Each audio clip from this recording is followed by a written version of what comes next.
그 부익남의 디벨로 카페에 올라온 이제 상담소 사연입니다. 부록님과 상담하고 싶으신 분들은 여기 브런치 부동산 상담소 요 폴더에다가 올려주시면 저희가 선별해서 상담을 해드리도록 하겠습니다.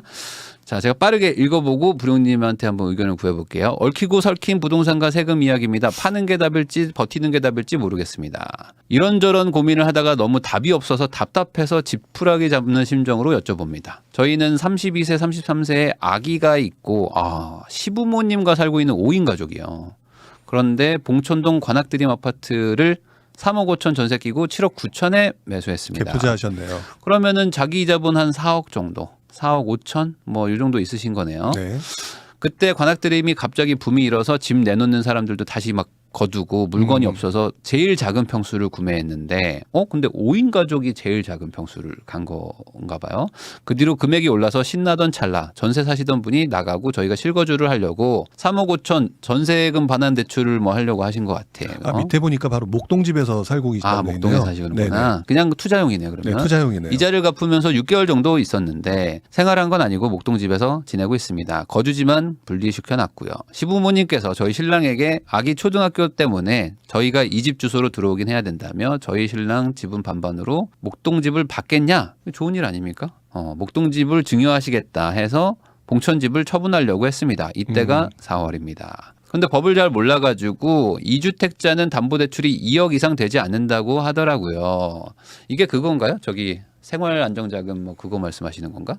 뭐 저도 이제 요즘 대출 쪽에서 아마 얼마나인지 그거 같은데? 모르겠는데 어쨌든 지금 2주택자가니까 다주택자가 됐으니까 결국에는 대출이 그 한도에 걸렸던 거겠죠. 네, 그러니까 다주택자가 대출 안 된 지는 되게 오래됐습니다. 네. 2018년 9월 뭐 그때부터는 다주택자는 아예 안 해주는 판이었기 때문에 은행에서 즉시 상환 명령이 떨어질 것이라는 이야기를 대출을 진행해 주시는 은행분들께 듣게 되었습니다. 그래서 10월까지는 시간이 있어서 그때까지 매매하면 문제가 안 될 것 같아서 갚으려고 했는데 매매가 안 되고 전세도 안 나가는 상태에서 3개월 단기 월세로 3억에 살겠다는 분이 나타나서 은행 이자 겨우 내서 갚았습니다.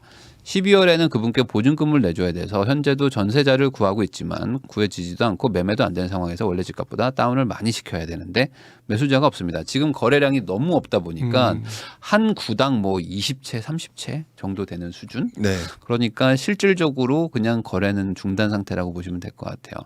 자, 근데 이게 왜 팔려고 하냐면 종부세 때문입니다. 이게 종부세가 이번에 좀 개정이 되려고 했는데 결국 안 됐죠. 무산됐다는 얘기는 올해는 무조건 내셔야 되는 거고 내년에 낼지 안 낼지는 이제 그때 상황 봐서 바뀔 수는 있지만 올해는 내셔야 될 것 같아요. 6천이 넘는 돈이 나와요.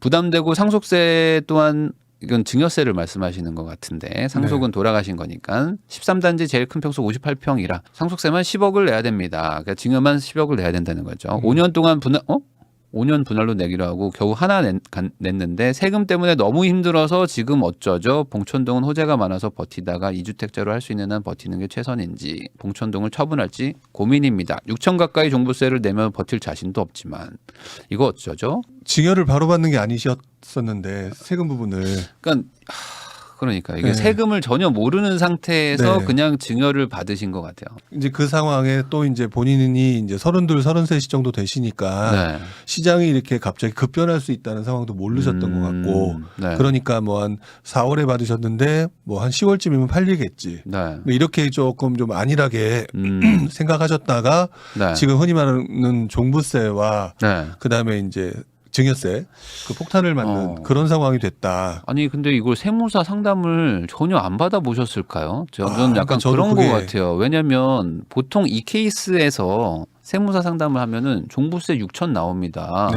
괜찮으세요?라고 먼저 물어볼 거거든요. 근데 이분들이 지금 그냥 일반 직장인이라면 사실 낼 수 없는 수준의 세금인데. 그렇죠.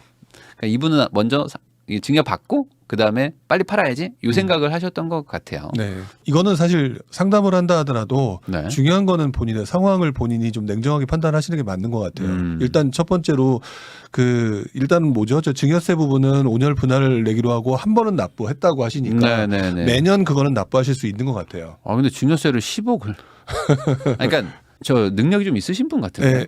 그렇죠.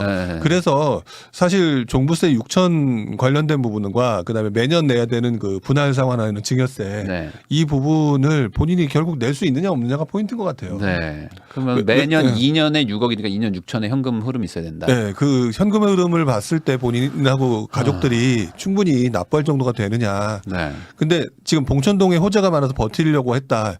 이것도 좀 애매한 부분이 지금 상승장이었다면 조금 어떻게 버텨보라고 하겠는데 글쎄요, 저는 지금 호재가 많은 건 인정하겠는데 호재가 많다고 해서 아무 때나 오르는 게 아니거든요. 그게 연속해서 오르는다? 그거는 좀 아닐 것 같아서 만약에 저라면은 그리고 제가 30 몇 살밖에 안 됐다면은 저는 그냥 매도를 하는 게 좀 맞지 않을까라는 생각이 들기는 해요. 제 개인적으로는. 그러니까 왜냐면 이게 약간 이거는 상담해주기 전에 제 개인적인 어떤 그런 예전 경험, 젊었을 때 경험 이런 거를 해봤을 때는 그렇게 종부세와 그다음에 증여세 부분이 부담되는 상황이라면 매도를 했다가 나중에 기회를 찾아서 또 하는 게 맞다. 이게 보는데 사실 전체적인 내용으로 보면 집안 자체가 좀 돈이 있으셔 보이기도 해요. 그런 것 같긴 합니다. 이런 분들한테 또 매도하라고 말하기도 좀 애매하고. 그러니까 이거는 조금 더 아까 보니까 말씀하셨잖아요. 세무 상담을 안 받으신 것 같다. 지금이라도 한번 세무 상담 한번 받아보시는 건 우선 좋을 것 같은데. 세무 상담 받아보시고. 요 아파트죠? 요거? 네네네. 지금 제일 작은 평수 하셨다고 그랬는데 9억 정도까지는 갔네요. 그러니까 요 아파트를 지금 가지고 계신데 지금 다주택자로 걸려가지고 지금 대출도 안 나오고 하는 상황이다. 그래서 전세금도 뭐 빼주고 지금 대출도 상환하라고 하고 하니까 지금 완전 자금 압박을 받고 있다는 건데 혹시 관악구가 조정 대상 지역이나 뭐 이런 거 조금 하긴 그래도 조정 대상 지역이 저는 이번에는 어렵지 않을까 생각하고 있어요. 서울 자체는 좀 어렵지 않을까. 서울을 좀 풀어주기가 쉽진 않을 수 있다. 왜냐하면은 서울 자체가 메인이잖아요. 지금 풀어준다 하더라도 아직 인천과 경기도에 수많은 지역이 남았으니까 서울은 붙들고 있다가 조금 더 나중에 풀 가능성이 좀 있지 않을까.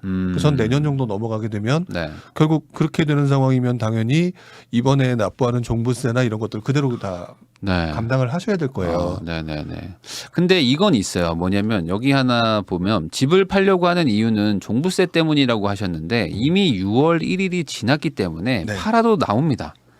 그럼 팔아도 어차피 종부세는 내셔야 돼요. 맞아요. 그러니까 지금 다른 의미로 뭔가 힘들면 어쩔 수 없지만 나 지금 종부세 아껴볼 마음으로 지금 팔아야 되는 거는 잘못된 생각인 거죠. 그러니까 내년 5월 30일까지는 팔든 안 팔든 어쨌든 상관없는 구간으로 이미 들어가셨기 때문에 이 세금 때문에 급하게 팔아야 되는 거는 아닌 것 같고 아직 한 반년 정도의 시간은 남아 있다는 거 그거는 좀 알고 계시면 좋을 것 같고. 그리고 내년 상반기에 지금 금리 인상에 대해서도 지금 왈가왈부가 말이 많잖아요. 그러니까 말씀하신 것처럼 6천이 넘는 돈이라고 하는 부분은 어차피 내야 되는 상황이고 그러니까 이번엔부터 내년 초까지는 분명히 해당되는 부분일 것 같고 그 시점에 금리 인상이라고 하는 부분이 조금 주춤주춤하다라고 하면은 뭐라 그럴까 다시 한번 좀 지금 굉장히 많이 떨었다가 반등할 수 있는 기미가 아까도 좀 표현을 하셨잖아요.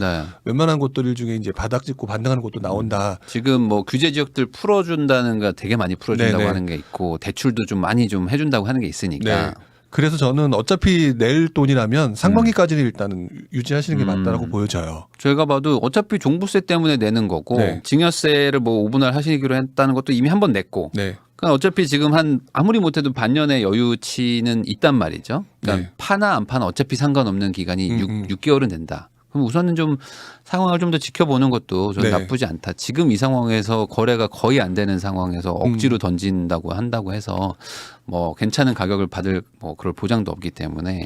그리고 좀 제가 내용 중에서 조금 이해가 안 가는 것 중에 하나가 있었어요. 봉천동은 호재가 많아서 버티다가 라는 표현을 했었거든요. 당연히 서울이기 때문에 좋은 건 맞거든요. 근데 봉천동이라고 얘기하는 그 동네가 사실 이게 동네에 있는 이 드림 같은 경우는 이게 오래된 아파트예요. 그래서 이것들을 보게 되면 아마 상승을 또 하게 되거나 뭐 할 때는 뭐 조금 그쪽 주변에 네. 새로운 아파트들이라든지 네. 아마 대단지고 그러니까 생각을 하셨던 것 같은데 또는 또 봉천동보다는 또 그 옆에 있는 또 다른 뭐 동작구의 다른 지역 아무래도 이제 관악구랑은 좀 다르지만 네네. 이렇게 생각하게 되면은 어떤 부분을 가지고 호재라고 생각하셨는지가 조금 궁금하기도 해요. 그것들을 좀 자세히 들어봐야 네. 좀 생각을 해볼 것 같은데 바로 위에 뭐 예를 들어서 상도 힐스테이트 네. 뭐 이런 것들이 더 크게 움직일 수 있는 상황이라 네네네. 약간 좀 오래된 2003년도인가요? 보니까 2003년도에 네. 입주한 아파트 20년 차니까 네네. 약간 좀 호재라고 본 부분을 좀 한번 좀 들어봤으면 좋겠다라는 생각이 들 정도로 네네. 왜냐하면 움직이게 되면은 다시 그 지역에 서부선 얘기를 하시는 분도 있네요. 서부선. 그러니까 이쪽에 뭐 근데 지하철, 뭐 경전철 호재가 있긴 있죠. 네. 전체적으로 있습니다. 이쪽에 지금 여의도 쪽 해서 다 있는데. 네. 근데 그 서부선이라고 하는 부분이 네. 결국에는 그 제가 이제 많은 분들한테 그 호재 얘기할 때 좀 네. 주의하는 것 중에 하나가 네. 아무리 그 호재라고 하더라도 시간이 엄청나게 걸린다라는 거 사실 신림선도 그렇고 우이선도 그렇고 네. 굉장히 오랜 시간 걸렸거든요. 아 그렇죠. 예, 서부선은 좀 오래 걸릴 거예요. 오래 걸릴 가능성이 좀 있기 때문에 네. 그것을 단기적인 호재로 보기에는 만약 이걸 가지고 몇 년을 보유하는 정도의 수준이라고 한다면 서부선 자체가 단기적인 호재가 되긴 좀 어렵다라고 생각하시는 게 조금 더 맞지 않을까. 그리고 이제 기본적으로 뭐 그런 호재를 떠나서 지금 종부세를 부담할 수 없는 수준이신 것 같아요. 네. 지금 상황상 그러면은 이게 더 중요한 거고 물론 네. 종부세가 제 개인적인 예상이지만 네. 그래도 올해는 안 바꿔도 내년에는 아마 조금 조정은 될 것 같은 게 네. 24년에 또 총선이 있기 때문에 네. 국회에서도 마냥 그냥 어떻게 가기는 어렵지 않을까. 네. 그때 지지율이나 이런 것들 봤을 때 조정은 좀 할 것 같고요. 그리고 뭐 지금 이렇게 경기가 침체되고 뭐 이런 상황이면은 최근에 뭐 공시 가격도 낮춰야 된다 막 이런 얘기들도 막 나오고 있으니까. 그렇죠. 뭐 그런 것들까지 고려하면 아마 내년에는 세금이 많이 바뀔 것 같기는 해요. 정말 변수가 지금 많은 상황이라서 급하게 팔지는 않으시면 좋겠다 정도. 어차피 지금 파나 나중에 파나 똑같으니까. 그렇죠. 어차피 내야 되는 돈인데 네. 내년에 금리 인하 가능성도 분명히 있고 네. 그다음에 총선도 다가오고 네. 뭐 이런 것들 따지게 되면 어쨌든 회복될 기미에 대해서 생각해 볼 만한 건 여유는 약간 좀 남아있다. 네, 저도 어차피 겨울이나 봄 그때까지 좀 한번 보고 네. 물론 중간중간 계속 매물을 내놓으셔야겠지만 네. 요때까지 한번 보는 것도 괜찮을 것 같다. 지금 워낙 급하게 상황이 바뀐 만큼 또 어떻게 급하게 또 상황이 바뀔 수 있을지 모르거든요. 네. 그러니까 지금은 막 옛날 같으면 한 3년에 걸쳐서 일어날 일들이 지금은 그렇죠. 반년 만에 막 일어나고 있기 때문에 네. 이러면 또 반년 뒤에 어떻게 될지는 또 모르는 거라서 상황상 조금 좀 지켜보자. 네. 그리고 어떻게 부모님이나 어떻게 좀 지원을 좀 받을 수 있으면 모르겠어요. 근데 이게 아마 그거 같아요. 요거 부모님이 또 있으실 것 같아. 뭐 한두 개가 그런 더 것도 있는 것 있으셔가지고 같아요. 종부세가 너무 많이 나오니까 야 네가 하나 가져가고 그 봉촌에 있는 거 정리해. 근데 이게 좀 아쉬운 건 그거였죠. 그러면 확실하게 받을 게 있었다면 네. 팔고 받았었으면 그게 훨씬 더 좋았고 제일 좋았을 텐데. 그러려면 세무 상담을 확실하게 받아보는 그러니까 게 이게 좋았을 세무사 텐데. 세 분한테 상담을 아마 받았다면 그분들 중에 한 분은 아마 얘기를 했을 거예요. 받으시면 종부세가 다주택자에 엄청나게 늘어나는데 팔고 받으시죠라고 아마 하셨을 것 같거든요.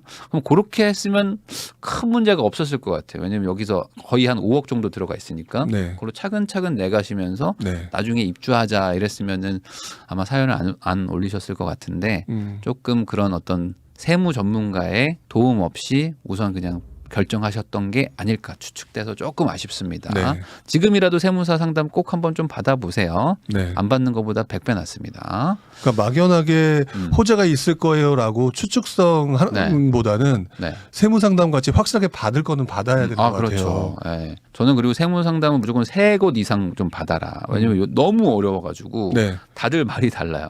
그래서 3명 다 말이 다른 적도 있었습니다. 저는 3명 다 달라. 네. 그래가지고 2명 더 받아봤어요. 그래서 그 중에서 많이 나오는 의견으로 막 했거든요. 그러니까 세무사분들도 틀릴 수 있습니다. 그리고 세무사분 틀리면은 서로 골치 아파져요. 이게 뭐 누구 잘못이냐 막 하면서 저도 그래서 세금 낸 적이 있어요. 소송할 수도 없고 막 가산세 내라고 그러는 네, 거예요. 가산세 아니 냈어요. 내가 세무사한테 맡겼는데 세무사분이 처리하고 가산세가 나왔대. 그럼 이거 누구 잘못이냐라고 할 수 있어요. 네. 근데 또 이게 또 사람 인간관계도 있고 그리고 또 그분도 열심히 하다가 실수했고 막 이렇게 얘기하시니까 그렇죠. 그냥 제가 냅니다. 뭐 하고 냈는데 사실 좀 억울한 감은 있습니다. 네. 사실 그러니까 뭐라고 해야 될까? 뭐 병원에 갔는데 이렇게 하면 무조건 고쳐져요라고 해서 맡겼는데 갑자기 막 부작용 생기면 억울할 수 있잖아요. 뭐 그런 거라고 생각해도 될 것 같고 그래도 믿을 사람은 전문 자격증이 있는 분들의 다수의 의견이다라는 얘기를 하면서 마무리하고 싶습니다.